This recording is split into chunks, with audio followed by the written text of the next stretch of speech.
Channel प्रेम कथा में दोस्तों आपको आज एक फरीदाबाद की ऐसी सच्ची घटना से रूबरू कराऊंगा जिसको सुनने के बाद आपके पैरों के नीचे से ज़मीन खिसक जाएगी।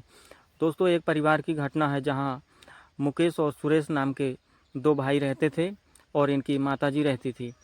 दोस्तों दोनों भाइयों की शादी हो चुकी होती है और बड़े भाई की एक बेटी होती है जो कि 4 वर्ष की होती है, जिसका नाम श्वेता होता है, और छोटी बहू का नाम गीता होता है और जिसकी नई नई शादी हुई थी। छोटे भाई की शादी हुए उनको लगभग 6 माह हो चुका था। दोस्तों परिवार में हंसी खुशी का माहौल था और बहुत अच्छे से जीवन यापन करते थे। दोस्तों बड़ा भाई जो है मुकेश, वह अपने किसानी के काम में लगा रहता था और छोटा भाई जो है पास के ही शहर में एक प्राइवेट कंपनी में नौकरी करता था, जो कि हर रोज़ सुबह चला जाता था 11 बजे और शाम को 7 बजे वापस आता था। दोस्तों दिन बीतते जाते हैं और एक दिन की बात है, छोटा भाई अपने काम से लौट रहा था और शाम को 7 बजे जब वापस आ रहा होता है तभी उसका एक रोड एक्सीडेंट हो जाता है।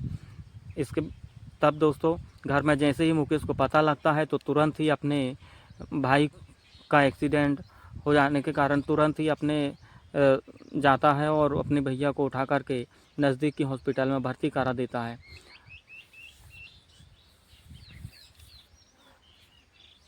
दोस्तों वहाँ भर्ती कराने के बाद 2-3 दिन उसकी स्थिति नॉर्मल नहीं हो पाती है और ज़्यादा चोट आने आ जाने के कारण वह किसी से बात भी नहीं कर पाता है।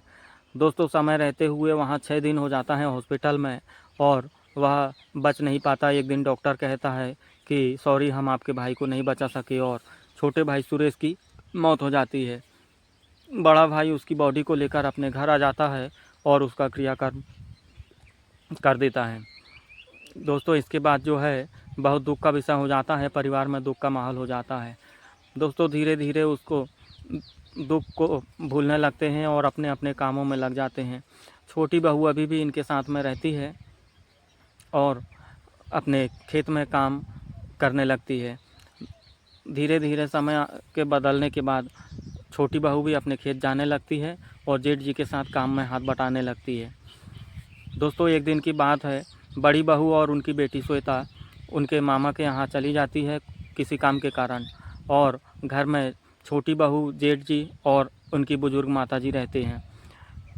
दोस्तों रोज़ की तरह वो खेत जाते हैं और छोटी बहू और बड़े भाई जो होते हैं मुकेश, दोनों सुबह का काम करने के बाद दोपहर का खाना खाने के लिए हाथ धो कर के खाना खाने लगते हैं।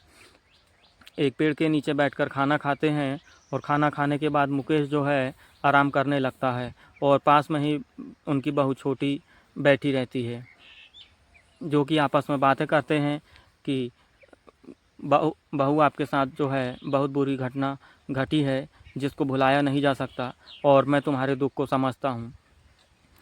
जेठ जी की ऐसी बातें सुनकर बहू कहती है कि जेठ जी सारा काम तो चल ही रहा है, लेकिन आपको पता है कि एक शादीशुदा महिला की कुछ और भी ज़रूरत होती है जिससे मैं वंचित हूँ।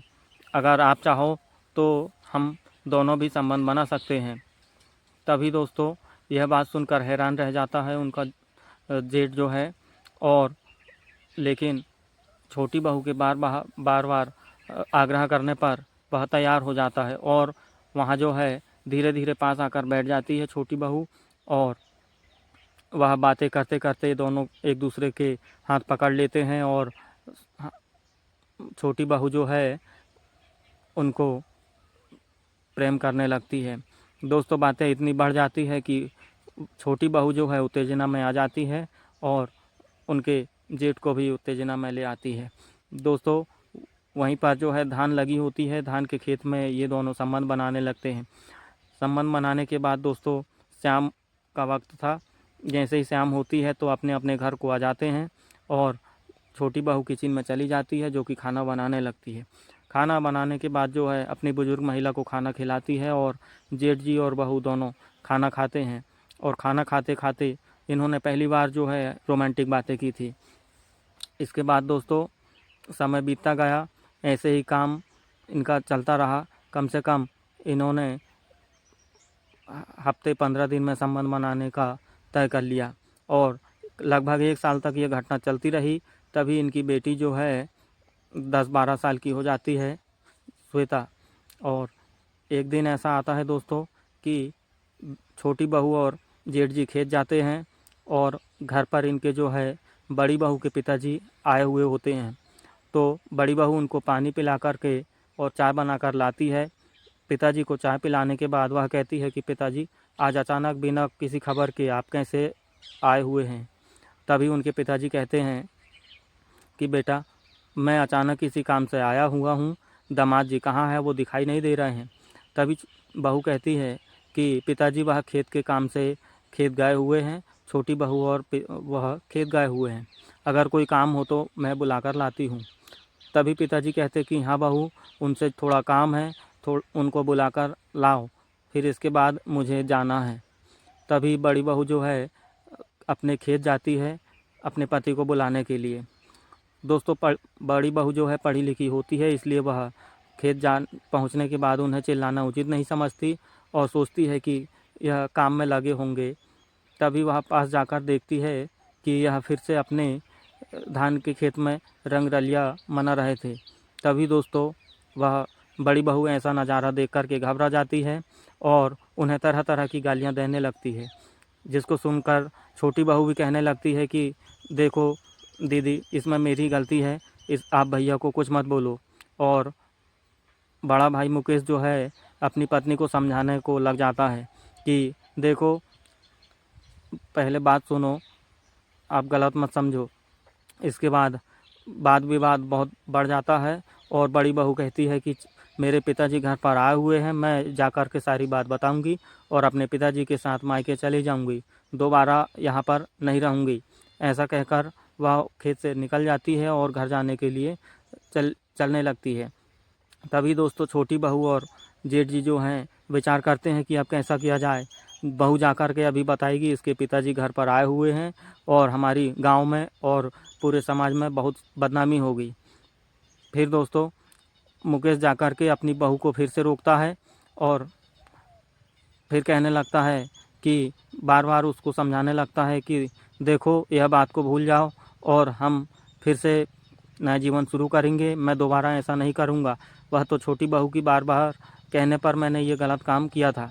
तभी वह मानने को तैयार नहीं होती है और जो है मुकेश जो है नहीं मानने पर उसके साथ मारपीट करने लगता है और नहीं मानने पर फिर से उसका जो है गला दावा देता है, जहाँ पर उसकी मौके पर मौत हो जाती है। तभी छोटी बहू और जेठ जो हैं डर जाते हैं इस घटना के होने के बाद और कहते हैं कि अब कैसा किया जाए। तो उसे जो है घर आ जाते हैं। जेठ जी अपने ससुर जी को देख करके नमस्ते करते हैं और कहते हैं कि बहू कहाँ गई है, दिखाई नहीं देती। तभी पिताजी कहते हैं कि नहीं जी, आपको बुलाने के लिए ही खेत गई हुई थी, वह खेत नहीं पहुंची क्या। तभी जेठ जी कहते हैं कि नहीं नहीं, वह खेत नहीं पहुंची है और पता नहीं कहाँ चली गई। तभी उसको ढूंढने के लिए सभी लोग निकल जाते हैं और इतना कहने के बाद उसे काफ़ी ढूंढने के बाद वह झाड़ियों के नीचे छुपी हुई मिलती है। तो वह देखते हैं कि उसकी मौत हो चुकी थी। तभी जो है लड़की के पिताजी दामाद से पूछते हैं कि ऐसा कैसे हो सकता है, यह मुझसे अच्छी अभी बोलने के बाद घर से निकली हुई थी, मैंने आपको बुलाने के लिए इसे भेजा हुआ था। तभी उनके दामाद कहते हैं नहीं नहीं, यह खेत नहीं पहुंची और हमें कुछ मालूम नहीं है।